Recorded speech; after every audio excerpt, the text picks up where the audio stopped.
I think a lot of the art that I've made people haven't really understood that well in the South sometimes. I do a lot of art that not criticizes but questions traditional religion, and I think that a lot of that hasn't really been readily accepted.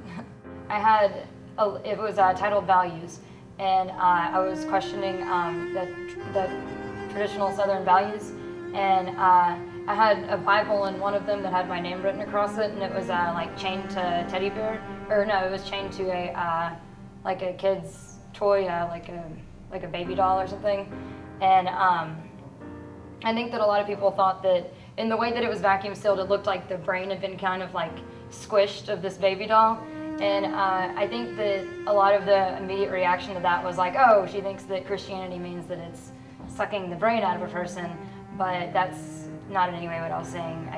I was saying that you should think for yourself and not always go with immediately what your parents have told you or what the Southern society has told you that you need to believe in. I have to literally send out an application, and I'm competing with those relationships. I'm competing with people who already know that artist that's sitting on their desk. I'm coming cold. So for me to get anything out there in the world, it is probably a lot harder because I live here than if I lived in a city where people knew who I was as a person. It's a lot harder. I would say that that's a handicap of living here, and I don't necessarily think it should be. And again, that's that whole idea that curators have that, you know, or the system has that, well, I can, or budgets have, well, I can go to New York and I can see 20 artist studio, or I can spend that budget and go to Alabama and see 2 artists. Well, I mean, just financially, it makes much more sense to go to New York and see 20 artists than to drive down to Alabama and see 2 artists. However, it is so limiting because you're only getting one viewpoint. So art becomes about the viewpoint of artists in New York or Chicago. It doesn't become about the viewpoint of artists in the nation. And that's I think, a disservice to the people in the nation because good things are being said everywhere. A non-artist can walk down the street any single day in New York and be overwhelmed with art. It's there.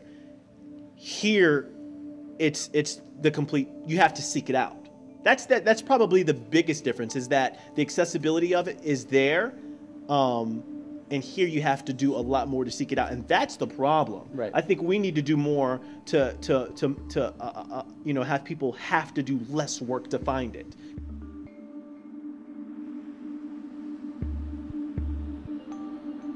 There's so much beauty in the South that it doesn't matter whether you're creating, you know, something to do with the history here or something completely different and removed. There's just inspiration in the South that you can just sit here and create anything that you want to create, and you can tell us any story you want to tell. I just don't think location matters. It doesn't matter to me. It never has mattered to me. The stereotypes to me are a little bit baffling.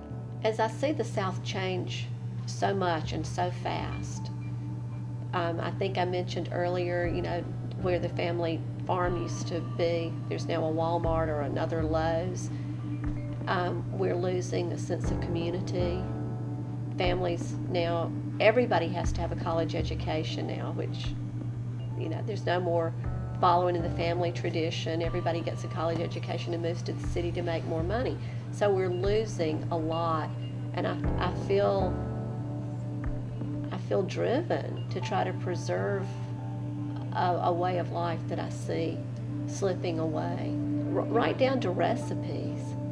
Right down to recipes. I have students who've never tasted buttermilk, who've never eaten crackling bread, who don't know what a mimosa tree or a China berry tree are, and that I can't even imagine growing up not making China berry bead necklaces or sitting in the mimosa tree waving to the soldiers from Fort Benning on convoy to Fort Rucker. I just can't even imagine what life would have been like without those things, and yet those things are gone or going fast because my 18-year-old students here don't know anything about those things. Preserving the arts, that's been the simple mission behind this series. We set out to expose our region's rich history and illuminate the present. And as our series winds down, our nation continues to struggle with debt, And it will be up to all of us to keep the arts alive here at home. Revisit southernartseries.com, support regional organizations, wander into that local book signing or art gallery. You never know who you may meet and what sort of impact the arts will have on your life. The Southern Art Series was made possible by the following sponsors: Chill, it's yogurt your way, and the Columbus Museum. Always changing, always free. There is something for everyone within the Columbus Museum's 15 historic, artistic, and family-friendly galleries. It's the place for young creative minds. Don't miss this must-see exhibit, Soldier Portraits, on display now through October 30th. Military members and their families are encouraged to drop by Sunday afternoon, August 14th for Fort Benning Family Fun Day. Show your military ID and get entered to win a fabulous door prize. No admission costs and everyone is welcome. While there, stop through the Transformations Gallery. Paint, play, and let your imagination run wild. Our special thanks to the Columbus Museum, keeping the arts alive here at home. For more information on this incredible organization, head on over to their website, columbusmuseum.com. Now, the moment you've been waiting for. Dozens of prizes, dozens of businesses, your chance to win.